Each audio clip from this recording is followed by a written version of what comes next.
فرقان سے سالار کی پہلی ملاقات امریکہ سے پاکستان آتے ہوئے فلائٹ کے دوران ہوئی۔ وہ اس کے ساتھ والی سیٹ پر بیٹھا ہوا تھا۔ وہ امریکہ میں ڈاکٹرز کی کسی کانفرنس میں شرکت کر کے واپس آ رہا تھا، جبکہ سالار سکندر اپنی بہن انیتا کی شادی میں شرکت کے لیے پاکستان آ رہا تھا۔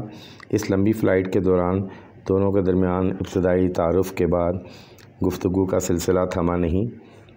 فرقان عمر میں سالار سے کافی بڑا تھا۔ وہ 35 سال کا تھا۔ لندن اسپیشلائزیشن کرنے کے بعد وہ پاکستان آ گیا تھا اور وہاں ایک ہاسپٹل میں کام کر رہا تھا۔ وہ شادی شدہ تھا اور اس کے 2 بچے بھی تھے۔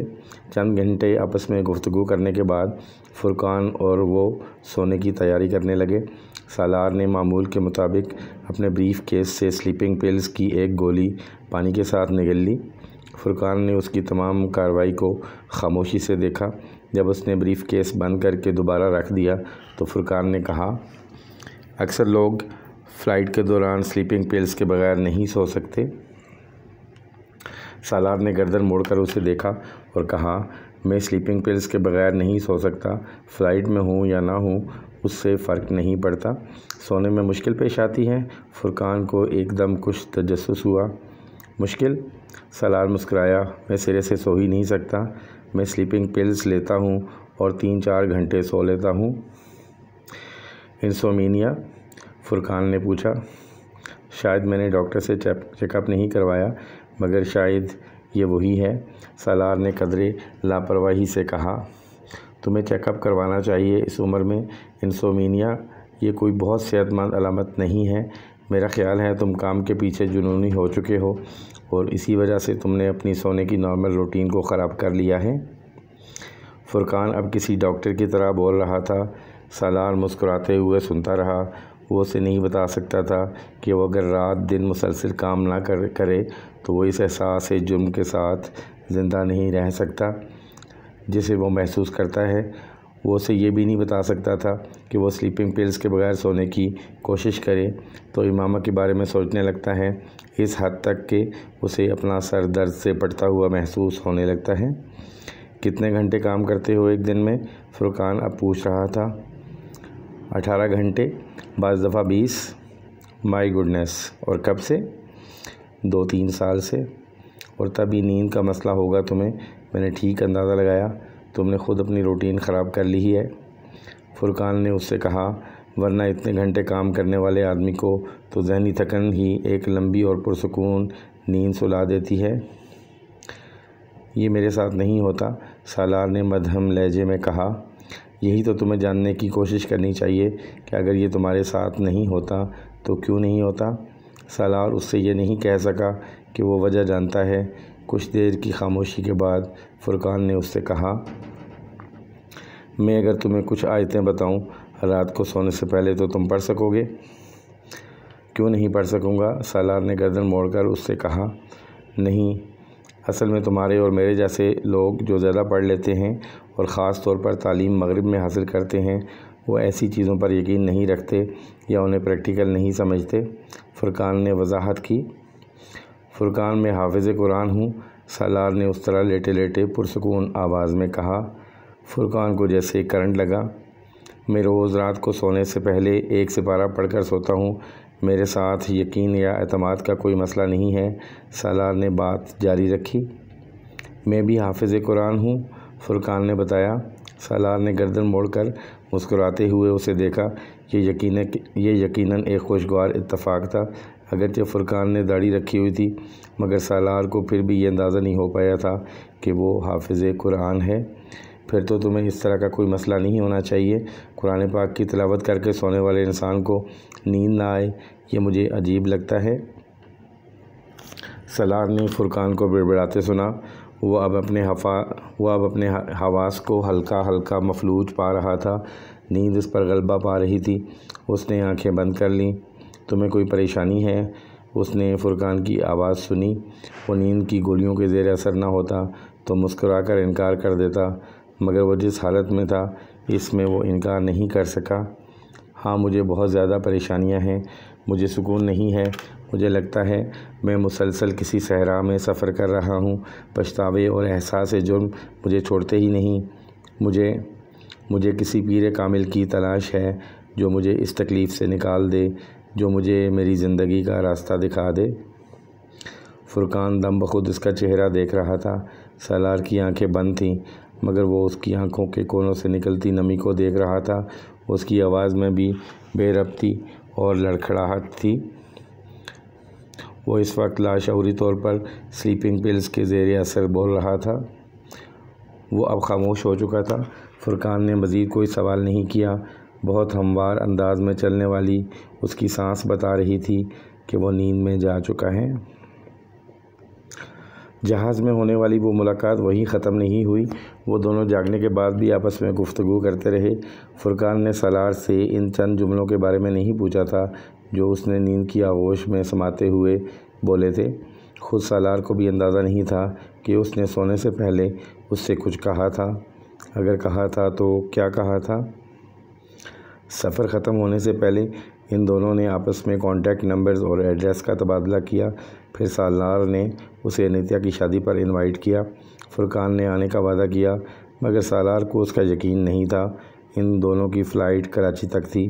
پھر سالار کو اسلام آباد کی فلائٹ لینی تھی، جبکہ فرقان کو لاہور کی۔ ایئرپورٹ پر فرقان نے بڑی گرمجوشی کے ساتھ اس سے الوداعی مصافحہ کیا۔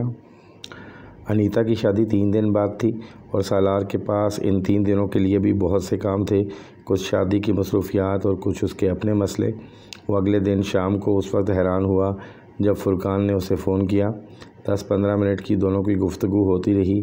فون بند کرنے سے پہلے سالار نے ایک بار پھر اسے انیتا کی شادی کے بارے میں یاد دلایا۔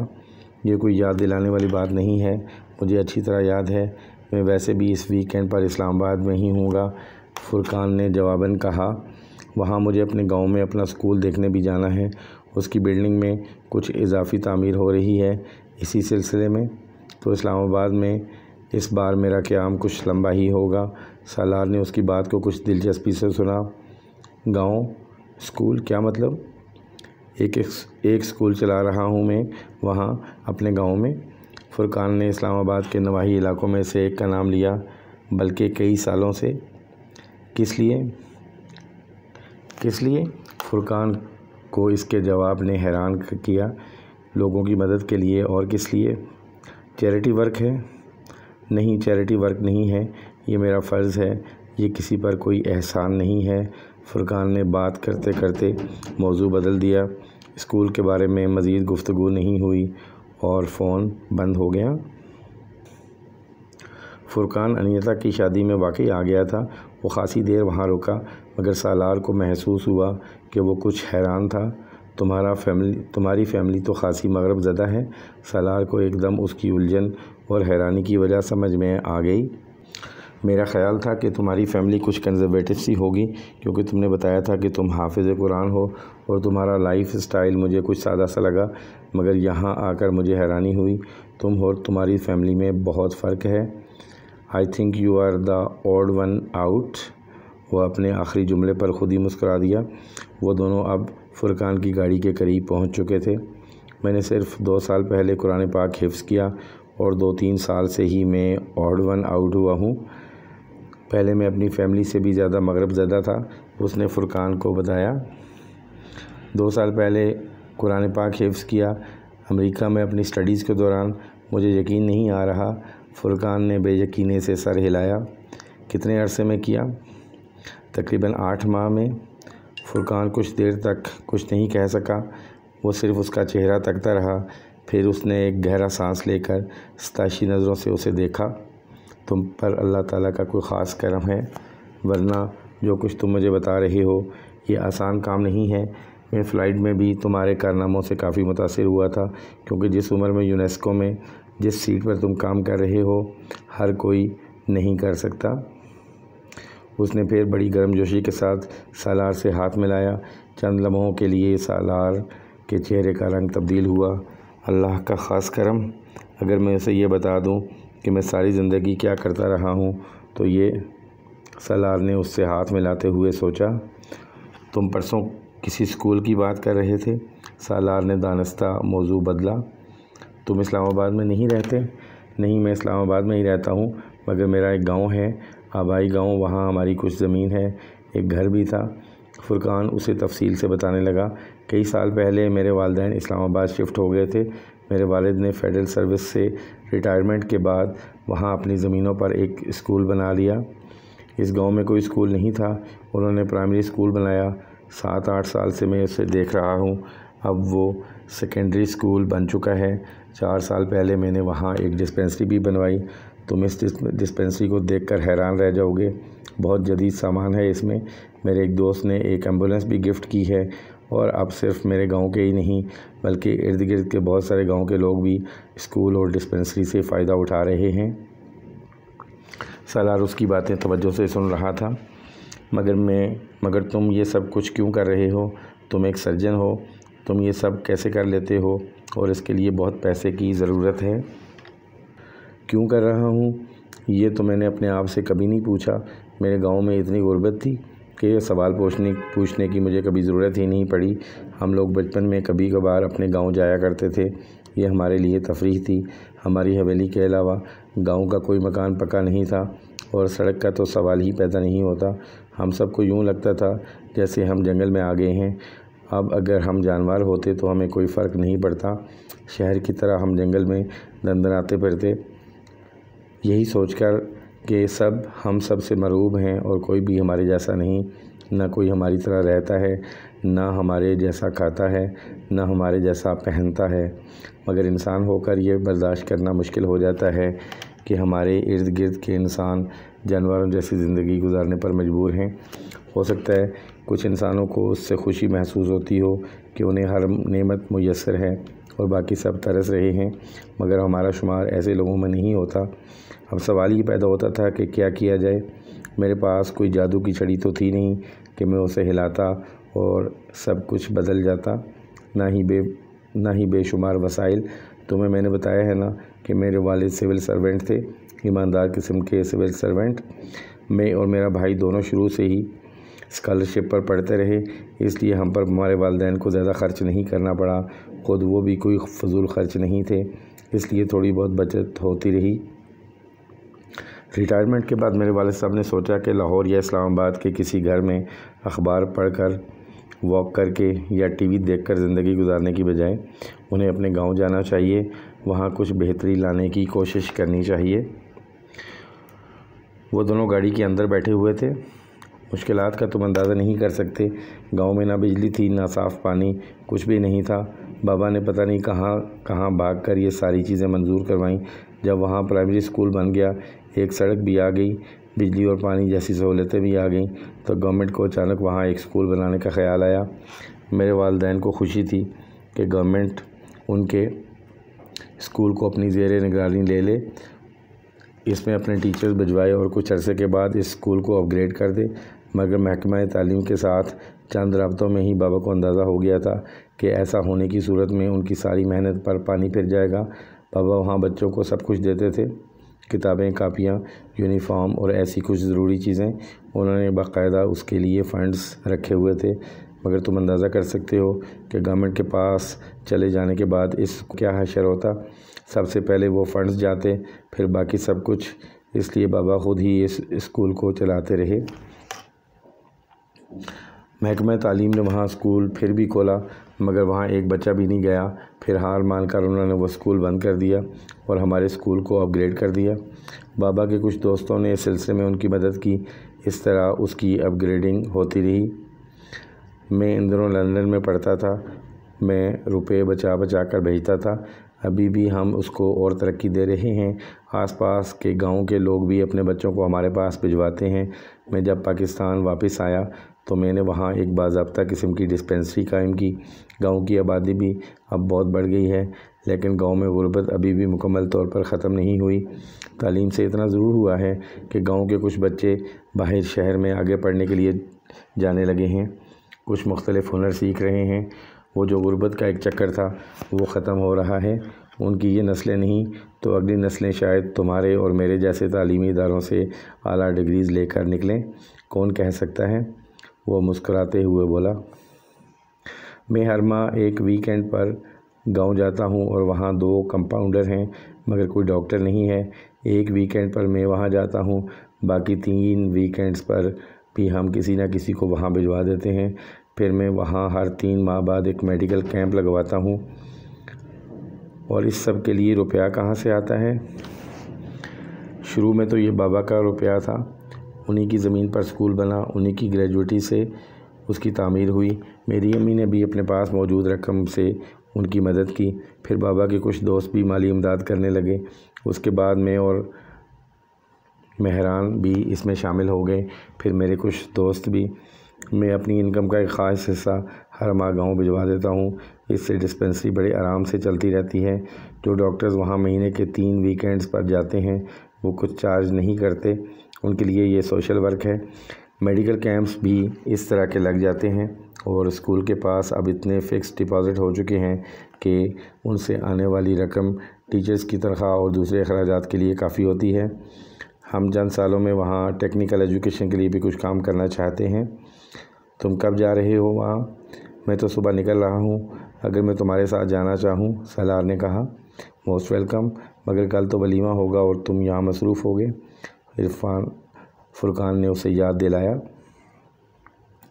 ولیمہ تو رات کو ہے، سارا دن تو میں فارغ ہی ہوں گا، کیا رات تک پہنچنا مشکل ہوگا؟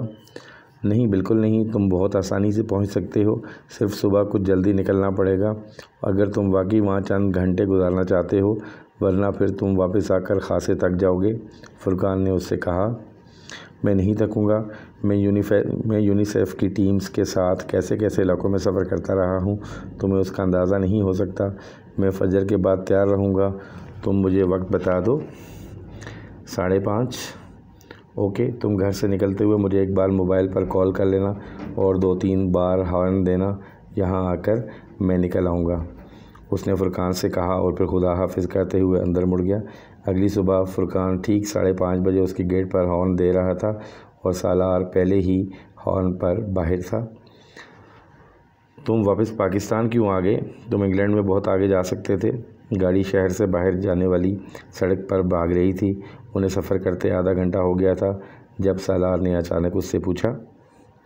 انگلینڈ کو میری ضرورت نہیں تھی، پاکستان کو تھی، اس لیے میں پاکستان آ گیا، فرقان نے بڑے نارمل انداز میں کہا۔ وہاں ایک ڈاکٹر کے نہ ہونے سے کوئی فرق نہیں پڑتا، یہاں ایک ڈاکٹر فرقان کے نہ ہونے سے بہت فرق پڑ جاتا، یہاں میری خدمات کی ضرورت ہے، اس نے آخری جملے پر زور دیتے ہوئے کہا۔ مگر وہاں اتنے سالوں میں تم بہت آگے جا سکتے تھے، پھر پروفیشنلی بھی تم بہت کچھ سیکھتے، فائنینشلی بھی تم اس پروجیکٹ کے لیے زیادہ پیسہ حاصل کر سکتے تھے، اور جو تم نے شروع کیا ہوا ہے، آفٹر آل پاکستان میں تم اتنے کامیاب نہیں ہو سکتے، سالار نے کہا۔ اگر کامیابی سے تمہاری مراد پاؤنڈز کی تعداد اور سہولتوں سے ہے تو ہاں، دونوں جگہوں کا کوئی مقابلہ نہیں ہے، لیکن اگر تمہارا اشارہ علاج کی طرف ہے تو میں یہاں زیادہ لوگوں کو زندگی بانٹ رہا ہوں، جو اطمینان ڈاکٹر اپنے صحت یاب ہونے والے مریض کو دیکھ کر حاصل کرتا ہے، تم اس کا اندازہ نہیں کر سکتے۔ انگلینڈ آنکولوجسٹ سے بھرا ہوا ہے، پاکستان میں ان کی تعداد انگلیوں پر گنی جا سکتی ہے، میں وہاں رہ کر پیسوں کا ڈھیر بھی یہاں بھجواتا رہتا تو کوئی فرق نہ پڑتا، جہاں ایک فرد کی کمی ہوتی ہے وہاں اس فرد سے ہی وہ کمی پوری ہوتی ہے، روپیہ یا دوسری کوئی چیز اس کی جگہ نہیں لے سکتا۔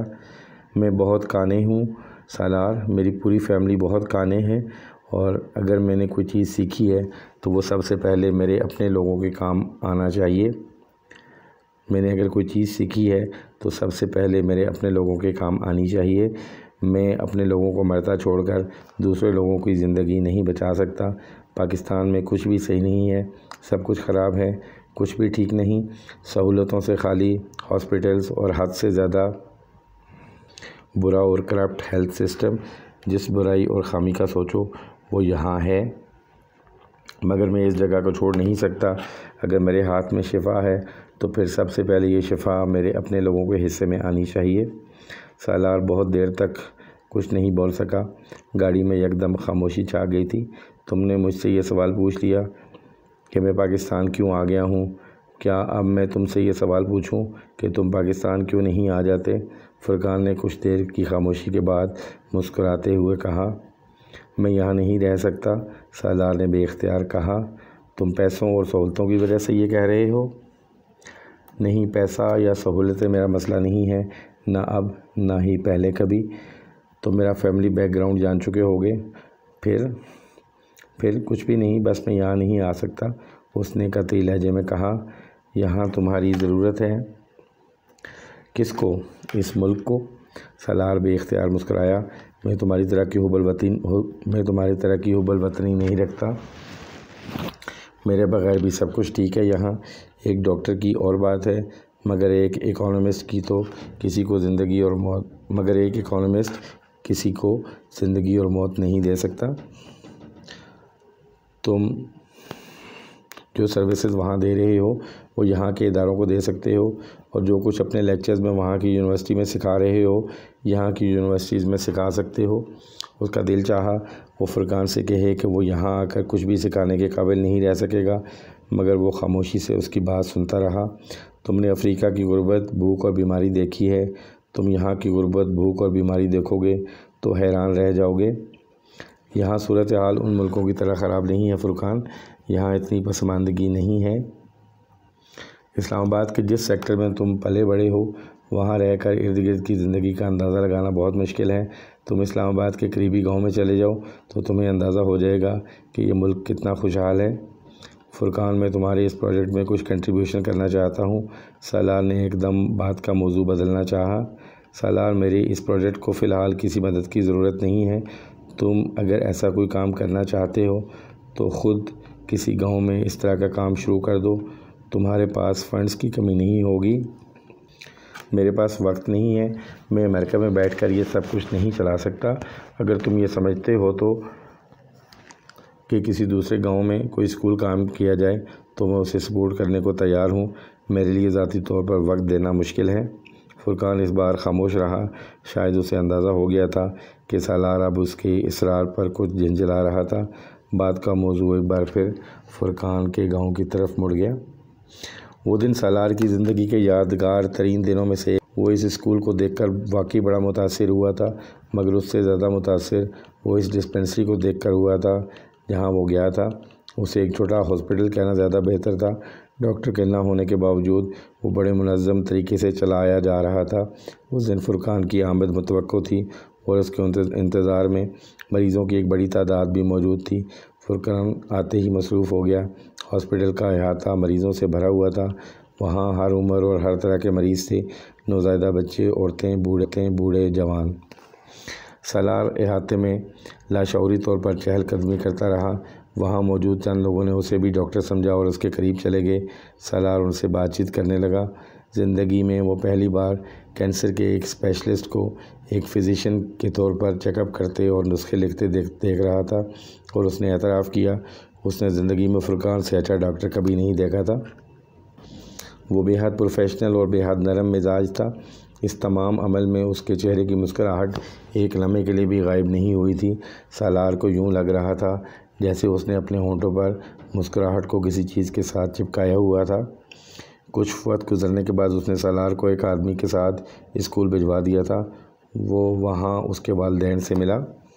وہ اس کی آمد سے پہلے ہی باخبر تھے، یقیناً فرقان نے ان کو فون پر بتایا تھا۔ وہ ان کے ساتھ اسکول میں پھرتا رہا۔ اسکول کی عمارت اس کی توقعات کے سے برعکس بہت وسیع اور بہت اچھی بنی ہوئی تھی۔ اسے وہاں موجود بچوں کی تعداد دیکھ کر بھی حیرت ہوئی تھی۔ وہاں کچھ گھنٹے رکنے کے بعد وہ ان دونوں کے ساتھ ان کی حویلی میں آ گیا۔ حویلی کے بیرونی دروازے سے اندر داخل ہوتے ہی بے اختیار اس کا دل خوش ہوا تھا۔ اسے گاؤں میں اس قسم کے شاندار لان کی توقع نہیں تھی۔ وہاں پودوں کی بھرمار تھی، مگر بے ترتیبی نہیں تھی۔ بہت شاندار لان ہے، بہت آرٹسٹک۔ وہ تعریف کیے بغیر نہیں رہ سکا۔ یہ شکیل صاحب کا ذوق ہے، فرقان کی امی نے کہا۔ میرا اور نوشین کا، فرقان کے والد نے اضافہ کیا۔ نوشین؟ سالار نے سوالیہ انداز میں کہا۔ فرقان کی بیوی، یہ آرٹسٹک ٹچ اسی کا ہے، انہوں نے مسکراتے ہوئے کہا۔ فرقان نے مجھے بتایا تھا کہ اس کی فیملی لاہور میں ہوتی ہے۔ سالار کو یاد تھا، ہاں وہ لوگ لاہور میں ہی ہوتے ہیں، مگر فرقان مہینے میں ایک ویکینڈ یہاں گزارتا ہے، پھر وہ اپنی فیملی بھی یہاں لاتا ہے۔ یہ سلائیڈز اس کے بچوں کے لیے لگوائی ہیں۔ نوشین بھی ڈاکٹر ہے، ابھی بچے چھوٹے ہیں اس لیے پریکٹس نہیں کرتی، مگر جب یہاں آتی ہے تو فرقان کے ساتھ ڈسپنسری جاتی ہے۔ اس بار وہ اپنے بھائی کی شادی میں مصروف تھی، اس لیے فرقان کے ساتھ نہیں آ سکی۔ وہ ادھر ادھر نظریں دوڑاتا ان کی باتیں سنتا رہا۔ وہ ان کے ساتھ لنچ کرنے کے لیے گھر پر آیا تھا۔ اس کا خیال تھا کہ کچھ دیر تک فرقان بھی آ جائے گا، مگر جب کھانا لگنا شروع ہو گیا تو اس نے فرقان کے بارے میں پوچھا۔ وہ دوپہر کا کھانا یہاں نہیں کھاتا، صرف ایک سینڈوچ اور چائے کا کپ لیتا ہے، اس میں بھی 5 منٹ سے زیادہ نہیں لگتے۔ اس کے پاس مریض اتنے زیادہ ہوتے ہیں کہ وہ شام تک بالکل فارغ نہیں ہوتا، کھانا وانا بالکل بھول جاتا ہے۔ فرقان کی امی نے اس سے کہا۔ وہ ان کے ساتھ باتیں کرتے ہوئے کھانا کھانے لگا۔ فرقان کے والد فائنانس ڈویژن میں ہی کام کرتے رہے تھے اور 20ویں گریڈ میں ریٹائر ہوئے تھے۔ یہ جان کر کہ سالار کا تعلق بھی فائنانس سے ہی تھا، ان کے جوش میں کچھ اضافہ ہو گیا تھا۔ سالار کو ان سے باتیں کرتے ہوئے وقت گزرنے کا احساس نہیں ہوا۔ سالار نے ان سے اس اسکول کے حوالے سے بات کی۔ اسکول کے لیے ہمیں فی الحال کسی چیز کی ضرورت نہیں ہے، ہمارے پاس خاصے فنڈز ہیں۔ فرقان کا ایک دوست ایک نیا بلاک بھی بنوا رہا ہے، بلکہ بن ہی چکا ہے، تم نے تو دیکھا ہی ہے۔ ہاں، اگر تم کچھ کرنا چاہتے ہو تو ڈسپنسری کے لیے کرو، ہمیں ایک مستقل ڈاکٹر کی ضرورت ہے اور ہم اس کے لیے ہیلتھ منسٹری میں بہت دفعہ درخواستیں دے چکے ہیں۔ فرقان نے اپنے تعلقات بھی استعمال کیے تھے، مگر کوئی بھی ڈاکٹر یہاں مستقل طور پر آ کر رہنے کے لیے تیار نہیں، اور ہمیں ایک ڈاکٹر کی اشد ضرورت ہے۔ تم نے مریضوں کی تعداد تو دیکھی ہی ہوگی، ایک قریبی گاؤں میں ایک ڈسپنسری اور ڈاکٹر ہے، مگر ڈاکٹر مستقل چھٹی پر ہے اور اگلا ڈاکٹر بھی آنے سے پہلے ہی چھٹی پر چلا جاتا ہے۔ میں اس سلسلے میں جو کچھ کر سکا ضرور کروں گا، لیکن میں چاہتا ہوں کہ اس اسکول کے لیے بھی کچھ کروں۔ میں واپس جانے کے بعد کوشش کروں گا کہ آپ کو یونیسکو کی طرف سے کسی NGO کے ذریعے ہر سال کچھ گرانٹ بھی ملتی رہے، لیکن ہمیں اس کی ضرورت نہیں ہے۔ یہ سب کچھ جو تم نے دیکھا ہے، یہ سب ہم لوگوں نے خود کیا ہے، ہماری فیملی نے، رشتہ داروں نے، فیملی فرینڈز نے، میرے واقفگاروں نے اور میرے بچوں کے دوستوں نے۔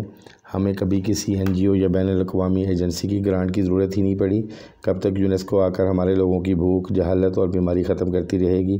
جو کام ہم اپنے وسائل سے کر سکتے ہیں وہ ہمیں اپنے وسائل سے ہی کرنے چاہیے۔ میں صرف یہ چاہتا تھا کہ آپ اس پروجیکٹ کو اور بڑھائیں۔ سالار بے اختیار بولتے ہوئے لڑکھڑایا۔ یہ بہت بڑھ جائے گا، تم 20 سال بعد یہاں آ کر دیکھو گے تو یہ گاؤں تمہیں ایک مختلف گاؤں ملے گا۔ جتنی غربت تم نے آج یہاں دیکھی ہے وہ تب نہیں ہوگی، ان کا کل آج سے مختلف ہوگا۔ فرقان کے والد نے بے حد اطمینان سے کہا۔ سالار چپ چاپ انہیں دیکھتا رہا۔ سپہر کے قریب اسے فرقان نے ڈسپنسری سے فون کیا۔ کچھ دیر رسمی گفتگو کے بعد اس نے سالار سے کہا، اب تمہیں واپس اسلام آباد کے لیے نکل جانا چاہیے۔ میں چاہتا تھا کہ خود تمہیں واپس چھوڑ کر آؤں، مگر یہاں بہت رش ہے۔ جو لوگ دوسرے گاؤں سے آتے ہیں، اگر میں انہیں آج چیک نہیں کر سکا تو انہیں بہت زحمت ہوگی، اس لیے میں اپنے ڈسپنسر کو بھجوا رہا ہوں، وہ گاڑی میں تمہیں اسلام آباد چھوڑ آئے گا۔ اس نے پروگرام طے کیا۔ اوکے، سالار نے کہا، جانے سے پہلے ڈسپنسری میں آ کر مجھ سے مل لینا، اس نے فون بند کرتے ہوئے کہا۔ سالار نے ایک بار پھر فرقان کے والدین کے ساتھ چائے پی۔ گاڑی تب تک وہاں آ چکی تھی، پھر وہ وہاں سے گاڑی میں فرقان کے پاس چلا گیا۔ صبح والی بھیڑ اب کم ہو چکی تھی، وہاں اب صرف 25-30 کے قریب لوگ تھے۔ فرقان ایک بوڑھے آدمی کا معائنہ کر رہا تھا۔ سالار کو دیکھ کر مسکرایا۔ میں 2 منٹ میں انہیں چھوڑ کر آتا ہوں، اس نے مریض سے کہا اور پھر اٹھ کر کھڑا ہو گیا۔ سالار کے ساتھ چلتا ہوا وہ باہر گاڑی تک آیا۔ تم کب تک پاکستان میں ہو؟ اس نے سالار سے پوچھا۔ 1.5 ہفتہ۔ پھر تو دوبارہ ملاقات نہیں ہو سکے گی تم سے، کیونکہ میں تو اب اگلے ہی ماہ اسلام آباد اور یہاں آؤں گا، لیکن میں تمہیں فون کروں گا۔ تمہاری فلائٹ کب ہے؟ سالار نے اس کے سوال کو نظر انداز کیا۔ ملاقات کیوں نہیں ہو سکتی؟ میں لاہور آ سکتا ہوں اگر تم انوائٹ کرو۔ فرقان کچھ حیران انداز میں مسکرایا۔ سالار اس سے ہاتھ ملاتے ہوئے گاڑی میں بیٹھ گیا۔ سالار نہیں جانتا تھا کہ کون سی چیز اس طرح اچانک فرقان کے اتنے قریب لے آئی تھی۔ وہ یہ بھی نہیں جانتا تھا کہ وہ فرقان کو کیوں اتنا پسند کر رہا ہے۔ وہ اس کی وجہ سمجھنے سے قاصر تھا۔ فرقان کے ساتھ اس کا گاؤں دیکھنے کے 4 دن بعد وہ لاہور گیا۔ وہ وہاں 1 دن کے لیے گیا تھا۔ اس نے فرقان کو فون پر اس کی اطلاع کی۔ فرقان نے اسے ایئرپورٹ پر پک کرنے کے اور اپنے ساتھ رہنے کی آفر کی، مگر اس نے انکار کر دیا۔ وہ فرقان سے طے شدہ پروگرام کے مطابق 4 بجے کے قریب اس کے گھر پہنچا۔ وہ ایک اچھے علاقے میں ایک عمارت کے گراؤنڈ فلور کے ایک فلیٹ میں رہتا تھا۔ دروازے کے ساتھ موجود بیل دبا کر وہ خاموشی سے کھڑا ہو گیا۔ اندر سے یکدم کسی بچے کے بھاگنے کی آواز آئی۔ ایک 4-5 سال کی بچی ڈور چین کی وجہ سے دروازے میں آنے والی جھری سے اس کو دیکھ رہی تھی۔ آپ کو کس سے ملنا ہے؟ سالار نے اسے دیکھ کر دوستانہ انداز میں مسکرا کر کہا، مگر اس بچی کے چہرے پر کوئی مسکراہٹ نہیں آئی۔ وہ بڑی سنجیدگی سے سالار سے پوچھ رہی تھی، بیٹا مجھے آپ کے پاپا سے ملنا ہے۔ اس بچی اور فرقان کے چہرے میں اتنی مماثلت تھی کہ اس کے لیے یہ اندازہ لگانا بالکل مشکل نہیں تھا کہ وہ فرقان کی بیٹی ہے۔ پاپا اس وقت کسی سے نہیں ملتے، اس نے بڑی سنجیدگی سے اطلاع دی۔ مجھ سے مل لیں گے؟ سالار نے قدرے محظوظ ہوتے ہوئے کہا۔ آپ سے کیوں مل لیں گے؟ فوراً جواب آیا، کیونکہ میں ان کا دوست ہوں۔ آپ انہیں جا کر بتائیں گی کہ سالار انکل آئے ہیں تو وہ مجھ سے مل لیں گے۔ سالار نے مسکراتے ہوئے نرمی سے کہا۔ وہ اس کی مسکراہٹ سے متاثر نہیں ہوئی۔ لیکن آپ میرے انکل تو نہیں ہیں؟ سالار کو بے اختیار ہنسی آ گئی۔ آپ نہ ہنسیں، اور بے اختیار بگڑی۔ سالار پنجوں کے بال اس کے مقابل بیٹھ گیا۔ اچھا میں نہیں ہنستا۔ اس نے چہرے کی مسکراہٹ کو چھپایا۔ آپ اس